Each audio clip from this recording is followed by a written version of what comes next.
Hey everyone, my name is Jim and welcome to FSD Driver. Today we are driving on 12.3. This is really my second drive with it. So I'm going to lunch here, get something to eat quick at Culver's. We are traveling from Woodbury to Cottage Grove in Minnesota. Those two connect. They're divided by a road called Military, and it's a very simple drive. There's really no intervention in this whatsoever. At the end of the video, I believe it's going to be about 8 minutes long. There is no parking in my vehicle. So this is a 2019 Model 3 standard range plus vehicle. So it has all of like the sensor. So it doesn't have the feature to basically self-drive, but the vehicle actually does kind of pull into a spot at the end, you can see, and then I just take over manually and kind of just pull in all the way. But I hope you enjoy this video. There's not too much to talk about. There's really no intervention. FSD is getting kind of boring because it's becoming super well known and it's been very good. There are a few incidents here and there. Not in this drive, but I've had them. Again, you're supposed to be maintaining this. You're supposed to be assisting it. There is a part coming up here actually after this red light where the vehicle tries to move into the right lane because the right lane is a passing lane for people who are turning left, and the car just kind of doesn't know what to do. It also has its blinker on here. I really appreciate that because not too many cars put their blinker on when we merge from 2 lanes to 1 lane. And then right after we pass this tree up here, this is where it will start to veer off to the right side of the road. But again, I still don't intervene with it. It just kind of starts to take over, which is really nice. So this is the point where it does it. It starts to veer off, like the lane is wider. It's crossing over both of those, and then it moves back over to the center. And that's honestly the worst thing that has happened in this whole entire 8-minute drive. Everything else is just perfect. It's buttery smooth. It is kind of a windy day, so if you do see my car kind of going left and right, it's not the car, it's the wind. You can actually start noticing this with other vehicles as well, because the wind is so strong today. I wish we had leaves on the trees so you could really see it, but nonetheless, there is a lot of crosswinds that I'm hitting, and it's kind of just pushing the car, but it does a really good job of maintaining the center of the lane. Also, my camera settings, I'm trying to figure those out. So my camera kind of is turning a little bit when I turn. It's something to do with the GoPro's like hyper speed or whatever they call it. It's where it tries to keep it all balanced and smooth and everything. But you'll see it sometimes on turns where my camera looks like it's kind of floating or it goes the other direction. I'm trying to still figure out a good setup to show you guys with these actual drives. This is kind of a big roundabout here. This is about a couple years old. It handles it really smooth. And then now we're entering Cottage Grove. So it's really just a straight shot. Nothing too spectacular, but this is where I live. This is what a lot of roads around me look like, especially if you head east, if you head north, if you head south. Eventually, once you pass the city to the west, it starts to look a little bit more like this as well. And the car does handle pretty well. It is cold out. But it's not that cold, and we've had a really mild winter in Minnesota. And if you're from the northern states, you'll know exactly what I'm talking about. It's very unusual, but we have very warm weather going on this year, which makes really great for FSD drives.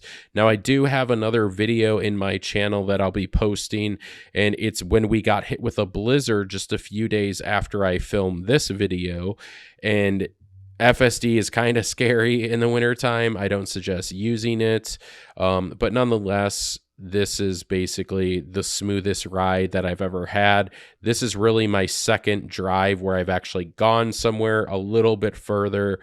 I don't travel too far or go anywhere, but I also have some other drives planned. And then in the future, if you guys do subscribe to my channel, it is free to subscribe. Come back here. I think I'm going to start incorporating some drone footage into a lot of the things that I'm doing here, especially intersections that screw up. So I've tried version 11 and some older versions as well. And I've done them repetitive where I can actually recreate the issue over and over. Now, the first thing that I did was I brought my car out on my first drive to try to basically go to all those spots that I had problems with, and the car has like fixed it. I don't have those problems in those intersections anymore. But I thought it'd be cool to give you guys kind of like a bird's eye view of where when the car makes mistakes, if it does make mistakes, and kind of record those and film those and show you exactly like what's going on around me. Because I know the screen only gives you so much, and the view that I'm showing you here gives you so much. This is a really nice roundabout right here. A lot of people mess up this roundabout, but the car actually handles this one perfect. In the old version 11, I actually would miss this turn all of the time.